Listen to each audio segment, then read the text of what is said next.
How does the sewing advisor work on the Husqvarna Viking sewing machines?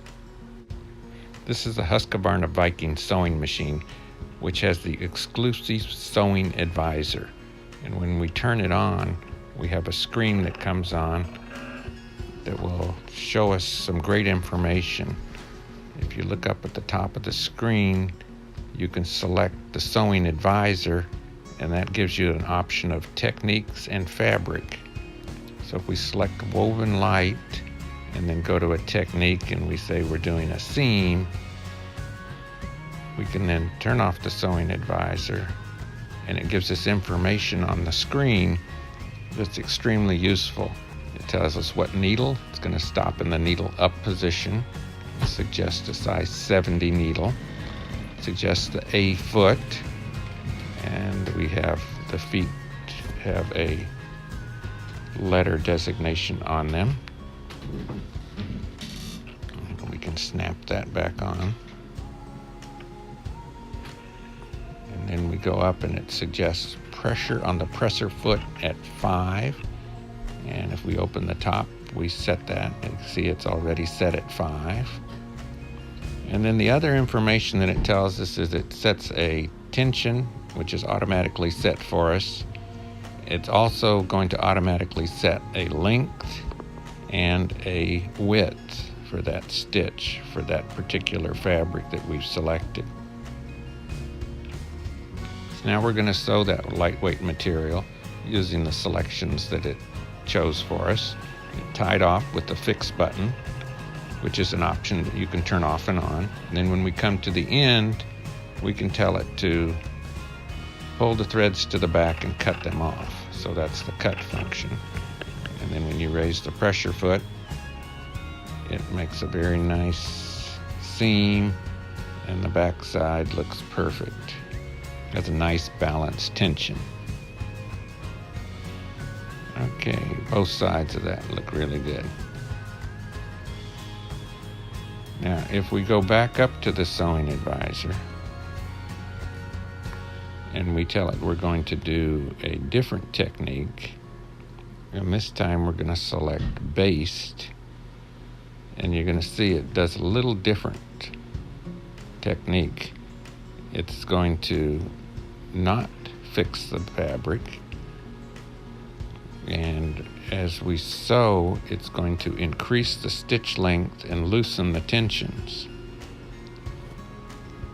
So we start sewing this, and we're not going to cut with that function, because with the Baste function, it allows us to hold the fabric together momentarily, and to remove it, all we have to do, you can see that long stitch, is just take the bottom bobbin thread and you grab it and you can pull it out. So if we can grab hold of that thread, you can see how it pulled right out of there, which is great. Instead of pinning fabric together, you can just baste it together. Now if we look at that first stitch that we did,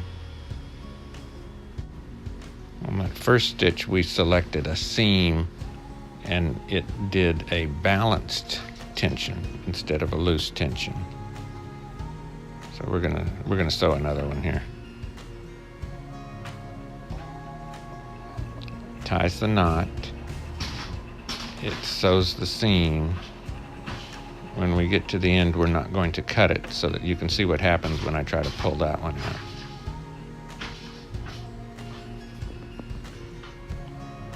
So there we have our balance tension, and two threads are joined halfway in between the two pieces of fabric, and as we pull it, it doesn't want to pull out.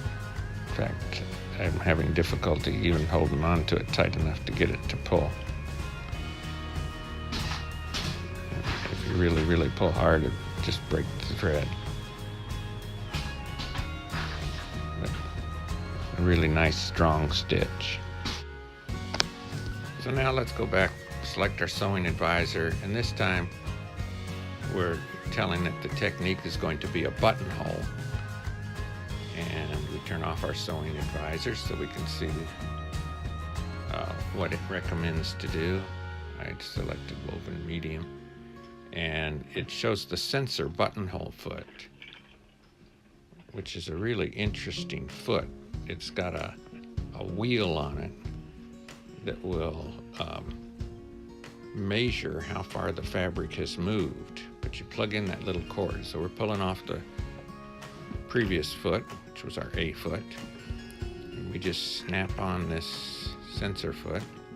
I'm having challenges doing this with the left hand while I hold the camera with the right hand.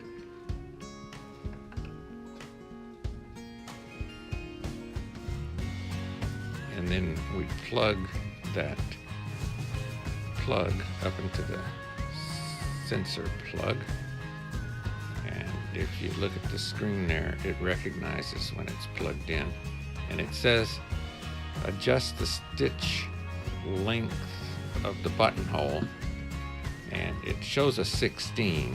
Now if we go down, I'm going to have to get a button though.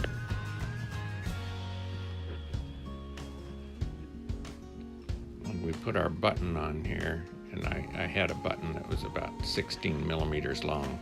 That's what that little scale is there for, so you can measure your buttonhole.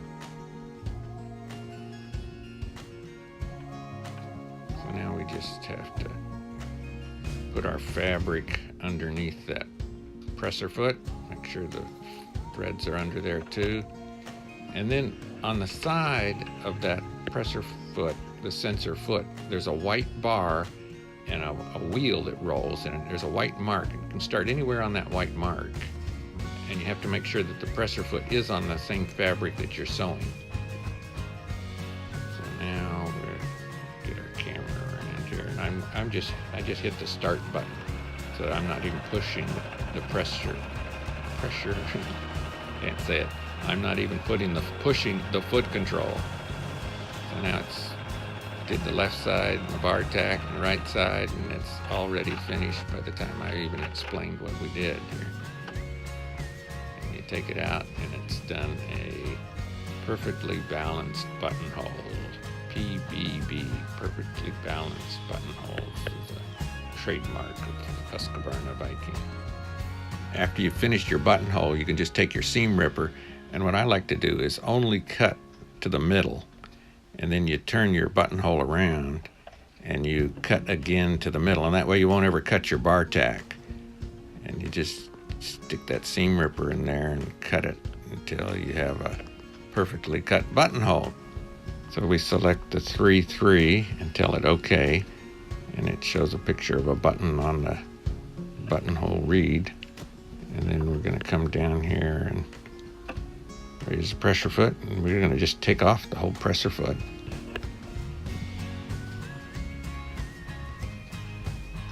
We're going to do this au naturel.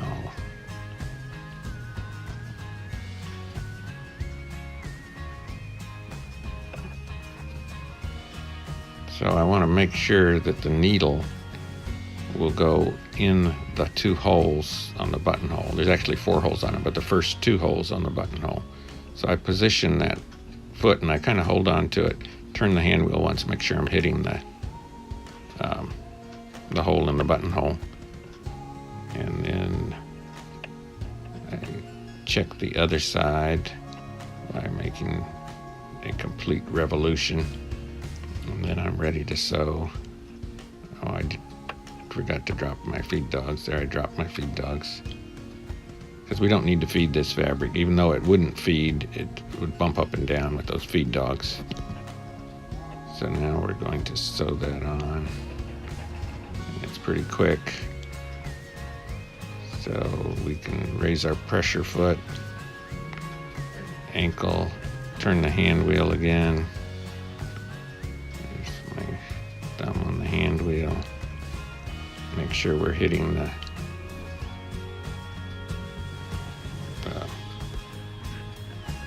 holes in the buttonhole, and we're ready to continue sewing. And we select our thread cutter and find my thread cutter.